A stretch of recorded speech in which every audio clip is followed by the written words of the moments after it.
Medyo kakaiba tong video natin ngayon. Kasi gutom ako eh.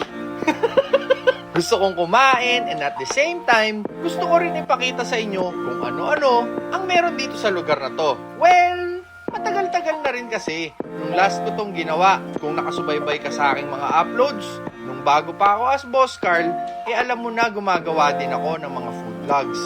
Kaya ngayon, tamang kain lang kami sa Gedli, kasama ng team ko, na for sure gutom na rin. Actually, galing pa kami sa isang event din. Overnight nga yun. Kaso umayaw si Queen BK kasi takot sa lamok. Kaya kung mahilig ka sa pagkain at wala ka namang ginagawa dyan, tara, food trip tayo.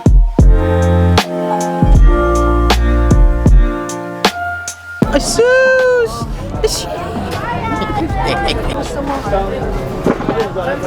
Sabi ko sa inyo, ang trabaho ko lang gumastos eh. Steak quesadilla.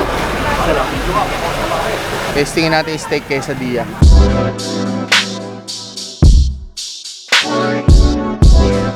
Balikan na lang natin. Buko juice po, large. Apo. Large po. Siyempre galing tayo sa motor, kailangan natin mag-hydrate. So yung steak quesadilla 200, large buko juice 120. Ito pala isa sa mga amo ko par. Ito isa sa mga amo ko para sa mga may gustong bumili ng Axor sa Etibac. Punta lang kayo sa Moto Boulevard. Kung gusto niyo rin magpakuko ganun. Moto Boulevard. Sa Moto Boulevard siya gagawa. Po? Pwede po. Natakot ako sa bubutasan kung ano yung bubutasan. Salamat po. Large buko juice 120.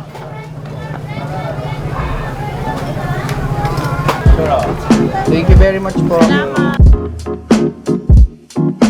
Pagka mga gantong merkato, hanggat kaya niyong bilan yung lahat. Butter chicken. Okay. Butter chicken guys. Ay hindi, ibahin natin. Ito naman. Ano Chicken to? masala. Chicken masala. If you're fan of spices, chicken masala. Oo, nagkakaya sa akin. Kaya ako eh. Siyempre doon lang tayo sa no rice, boss. No rice tayo. Ano channel niyo, sir? Boss Carl po.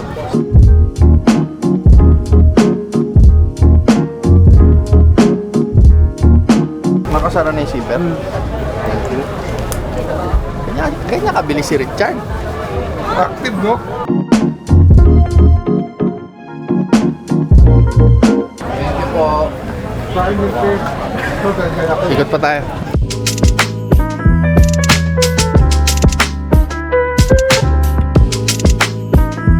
Ano yung pinakamalambot, bossy? Ribeye boss. Yun, isa.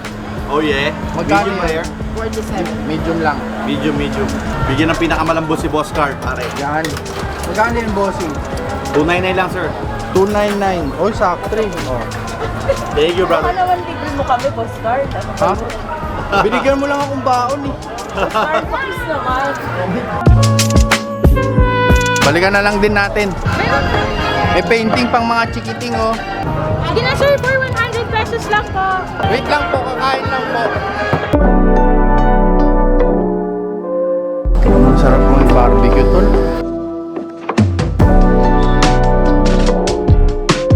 Guys, magkano po? Tatlo 100 sir. Assorted. Yes po. Maliban lang dito sa Hungarian Dugo. Dalawang barbecue, isang isaw. Yun lang, wala nang variables.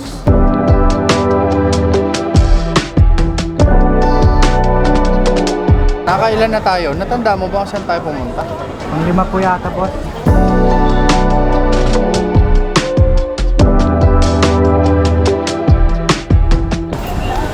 Dahil dyan, bibili tayo. Yun! Yes! Sinusundan talaga ako ni Boss Card. 150. Huwag kang malandi, parang hindi pinalaki ng tama. Sa bagay, hindi ka lumaki. Buy one, take one, 150. 75 lang isa. Pugi. Kuya, bakit ang shawarma kailangan nakaganyan? Para mas lalo daw, juicy siya. Juicy? Oo. Ah. Pagka kasi sa ano lang, hindi siya nag-juicy. Pag ganun lang. Tara, balikan na lang natin lahat. Para isang ikot ulit, di ba?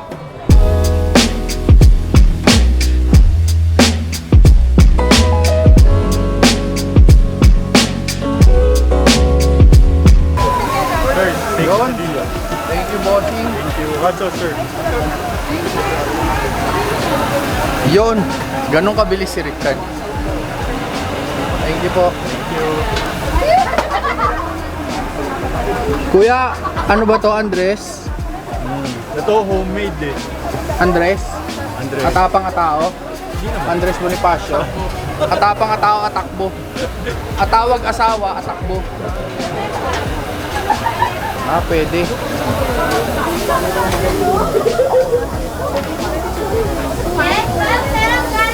Thank you po.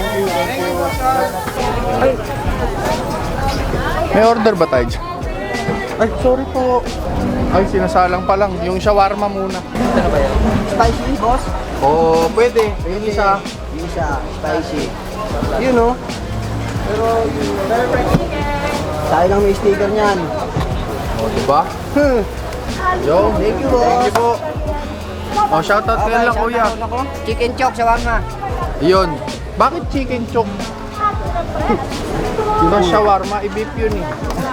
Chicken chop, pangalan ko ng ano. Ah, pangalan? Ah, pangalan daw ng may-ari. Ate, okay lang po yung dalawang barbecue isang isa. Hawak na ni Richard yung dami ng order natin. Thank you po. Solid. Yung steak na lang. Nice na. Saan kaya pwede? May take ko ng chair bukas. Meron. Saan ko pwede? Ay, bawal o dito? Oh, may table and chair sila.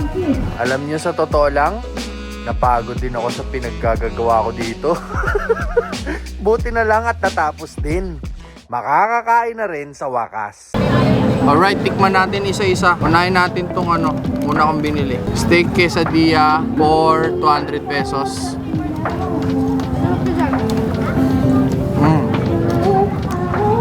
Ang sarap. Ito yung gusto ko sa mga ganitong merkato. Alam mong made with love. May sauce.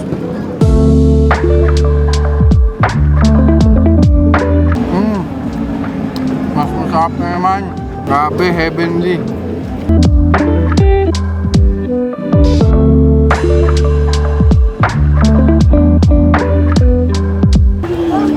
Buko juice with love. Ano next? To chicken masala. Mukhang ano, legit and authentic to kasi yung nagbebenta, mekos din eh. Mga pinsan, tingnan natin.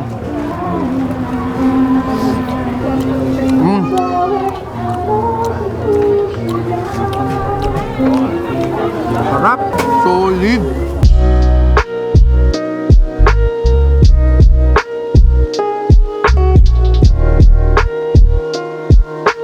Tamang kagat lang ng spiciness. Sobrang juicy ng chicken. Tapos authentic na authentic yung lasa. Malalasahan mo talaga yung pagka-Indian. Next, shawarma. Ang shawarma ba ay Arabian? O basta Middle Eastern? So from US of A, ay Mexico. Ang quesadilla, di ba? To India, now to the Middle East.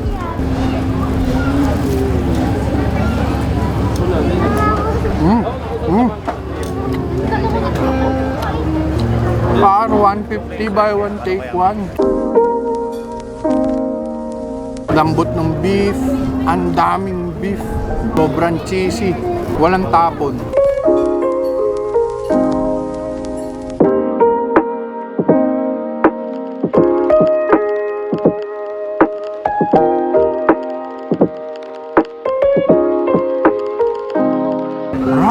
Harap mabuhay. Barbecue. Kaya yung konting sili.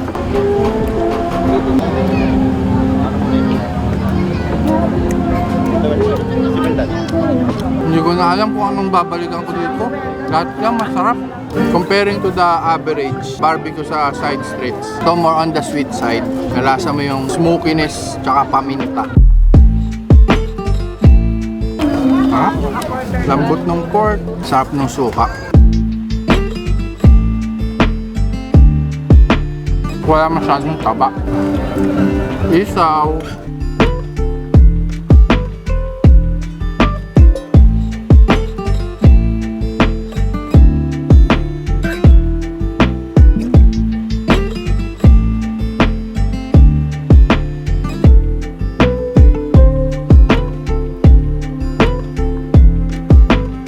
Yung isaw, yung tamang nilinis pero nagtira ng konting panlasa.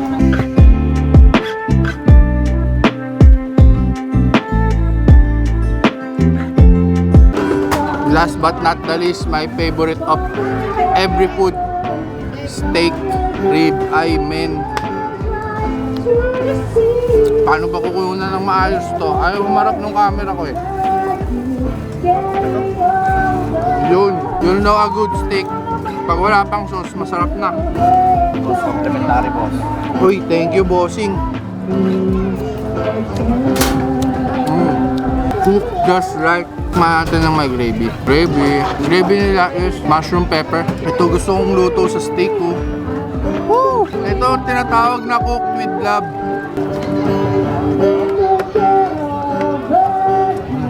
Lambot, tama yung luto, ang sarap. Season just right, hindi nananapak sa mukha. Mashed potato.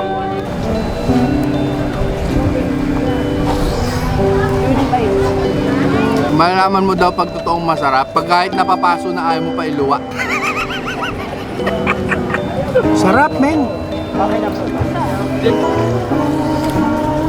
Walang tapon dito. Must try dito sa ano ba to? Mercato at Bridgetown. Pas mga nagmomotor, Mercato at Bridgetown to. So kahit hindi kayo nagmomotor, pwede kayong pumunta dito. Maraming parking, sobrang luwag. Usually bukas to gabi. Masaya pumunta dito gabi kasi walang bubong. So medyo mainit to. Sure ako pag umaga. Open 6 days a week simula Tuesday hanggang Sunday.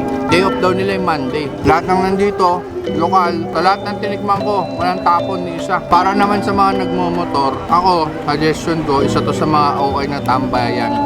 Kasi yung motor, pwede mo mismong dalhin dito sa area lang. Kita mo. Tapos, as in, ang ganda ng vibe dito. Hindi toxic, hindi nakakasakal, hindi nakakahilo. Everybody's friends with everybody. Hindi ka mahihiyang pumunta dito mag-isa. So, bisitahin nyo na dito. Ako, personal favorite ko, itong steak, rib eye, $299. So, itong steak ng 1610 Bards, isa sa favorite ko to. Ang sarap nila magluto. Marunong na marunong yung nag-iihaw. Tapos, itong steak quesadilla. Yan ang 2 personal favorites ko. Baka bias ako kasi mahilig talaga ako sa beef. Kahit anong harap mo sa akin na beef, talagang di ko ihindian yan. Huwag nyo kakalimutan, isa sa mga solid talaga, buko shake, ay buko juice. Kasi para yung init, yung humidity, di ka mawalan ng electrolyte sa katawan. So ito na ang food trip dito, guys. Kung gusto nyo pumunta dito, bahala na kayo sa buhay nyo, puntahan nyo na. Tatapusin ko na lahat ng pagkain ko. So yun, guys, salamat sa panonood. Sana nagutom kayo. Ingat kayo lagi. Peace. God bless.